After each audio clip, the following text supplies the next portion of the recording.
Salut Internet, j'espère que tu vas bien. Une fois n'est pas coutume, mais aujourd'hui on va rester sur le bitume. Ouais, je fais des rimes. Ouais, je suis une sorte de poète quelque part. Mais avant, intro.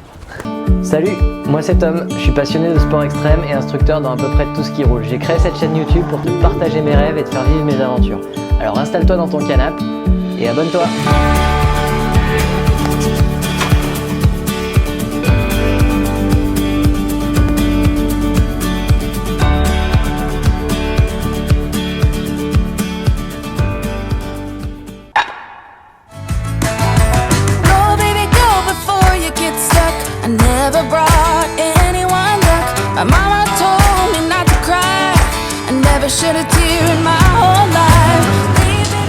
Bon Internet, si tu fais de la moto, tu as déjà entendu parler de ce terme pour sûr. C'est un incontournable. Mais pour autant, est-ce que tu es sûr de vraiment savoir ce que c'est? Avant toute chose, on va déjà essayer d'établir une définition commune. Le contrebraquage, qu'est-ce que ça veut dire? D'après mon pote Larousse, ça veut dire braquer les roues avant d'une voiture dans la direction inverse de celle que tend à prendre le véhicule. Bon, déjà, pas de bol, on n'est pas en voiture. Et puis si je braque littéralement ma roue avant dans la direction opposée de celle où je veux aller avec ma moto, je suis pas sûr que ça marche très bien pour nous. Sauf bien entendu si tu t'amuses comme certains à rentrer dans les virages en faisant des grosses glisses de porcinet.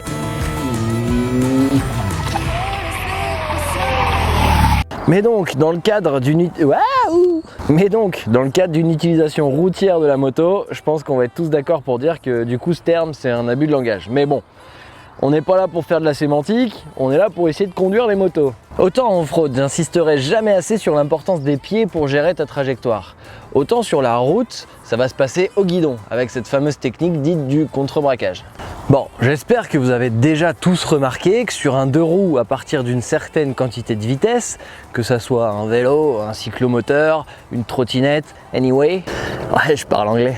Bref, à partir d'une certaine quantité de vitesse, tu comprends tout seul sans être physicien que si tu tournes le guidon, ça va pas bien se passer. Donc naturellement, tu penches l'ensemble, toi et le véhicule sur lequel tu te trouves, pour prendre ton virage.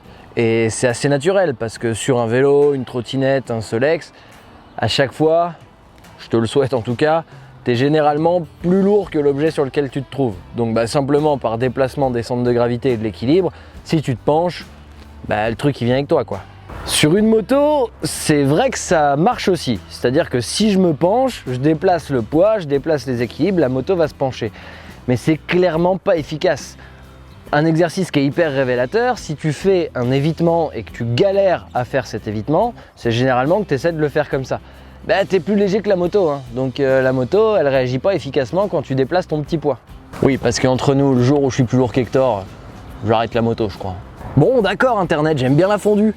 Mais 268 kg quand même, le jour où je les atteins, j'ai mangé beaucoup de fondue. Hein. T'es taquin Internet. Hein. Revenons-en à nos patates. La moto fait le triple de mon poids. Alors si je bouge mon body dessus, effectivement ça va avoir une incidence, mais ça va avoir une incidence qui est très light. Et c'est fondamentalement pour cette raison qu'il est hyper important que le mouvement de départ de la prise d'inclinaison parte de la moto et non pas de moi. Et c'est donc précisément à partir de ce moment que rentre en jeu notre fameux contrebraquage. Le contrebraquage, c'est quoi? C'est très simple, on va venir perturber une force, l'effet gyroscopique. L'effet gyroscopique quoi? Calme-toi Internet, c'est hyper simple. L'effet gyroscopique, c'est ça. Enfin non, là il n'y en a pas justement. L'effet gyroscopique, c'est ça. Attends-moi la roue, attends-moi!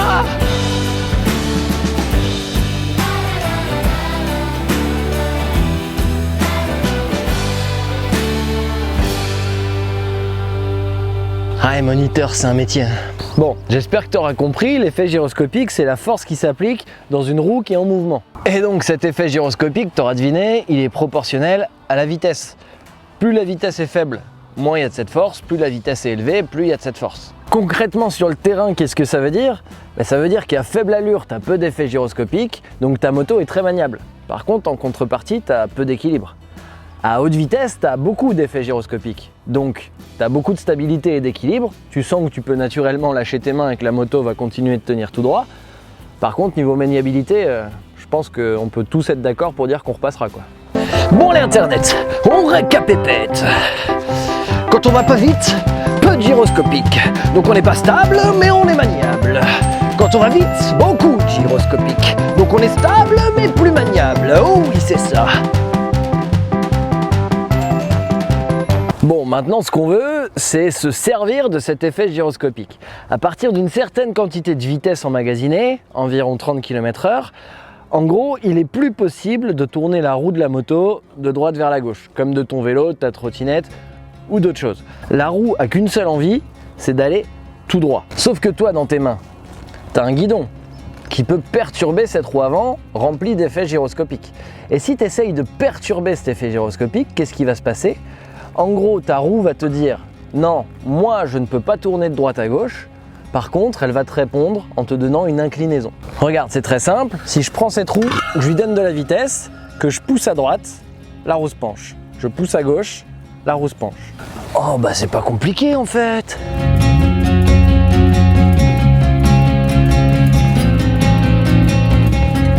Donc on est bien d'accord que sur les images qu'on vient de voir, c'est pas moi qui donne une inclinaison à la roue de droite vers la gauche, c'est moi qui essaye de tourner la roue de manière latérale. Là, sans vitesse et donc sans effet gyroscopique, je peux largement le faire. Si je lui redonne de la vitesse, je peux plus. C'est pas magique, c'est physique. C'est pas de moi ça. Donc concrètement sur Hector, qu'est-ce que ça veut dire ? Ça veut dire qu'à partir d'une certaine quantité de vitesse, si je pousse mon guidon à droite, on voit clairement que ma roue a une tendance à tourner vers la gauche et pourtant, ça va me déclencher un virage vers la droite. Parce qu'on est bien d'accord que ma roue avant ne tournera pas réellement vers la gauche puisque physiquement ça ne sera pas possible, mais que ma moto va me répondre par une inclinaison vers la droite et donc du coup forcément un virage vers la droite. L'inclinaison que la moto va prendre suite à la contrainte que tu vas mettre sur le guidon, elle est simplement proportionnelle à la contrainte que tu mets sur ce guidon. Plus tu pousses fort, plus il y a de contraintes sur la roue avant et plus l'inclinaison est forte. Tant que tu maintiens la pression sur ton guidon et la pression sur cette force, l'inclinaison continue. Quand tu relâches la pression, naturellement la moto se redresse et revient en position initiale. Parce qu'on est bien d'accord qu'une moto qui roule avec de l'effet gyroscopique dans les roues veut aller droit devant. Et donc on est bien d'accord qu'à aucun moment je cherche à appuyer sur mon guidon pour déclencher cette inclinaison, mais je cherche uniquement à pousser vers l'avant. Mon guidon, je vais mettre une contrainte de pousser et uniquement de pousser à mon guidon. It's all part of the plan and you know it. Do the work for a rich man to turn in.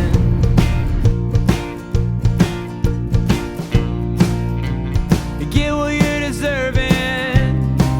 You deserve what you're born in. So quit complaining.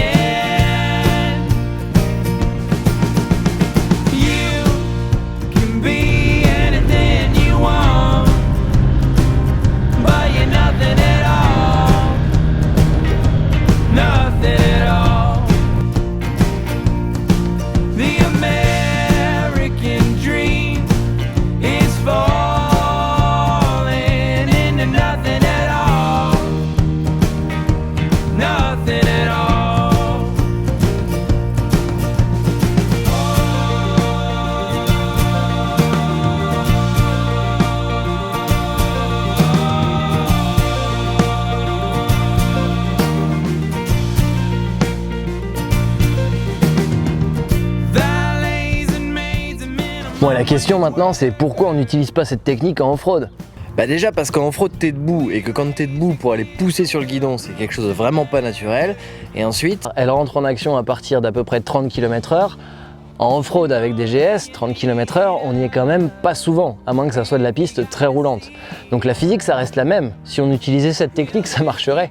Il y a quelque chose qu'on a ici qu'on n'a pas en off-road, le grip. Je pense que tu as vu sur les images la facilité et l'angle que la moto pouvait prendre ultra rapidement grâce à cette technique. Si tu fais ça en off-road, tu vas le faire, hein. Mais tu resteras par terre. Sur le bitume, l'inclinaison, comme on vient de le voir, va partir du guidon et les pieds vont venir aider. En off-road, l'inclinaison va partir des pieds et le guidon va venir aider. Je te laisse gamberger Internet. Allez, à la royure.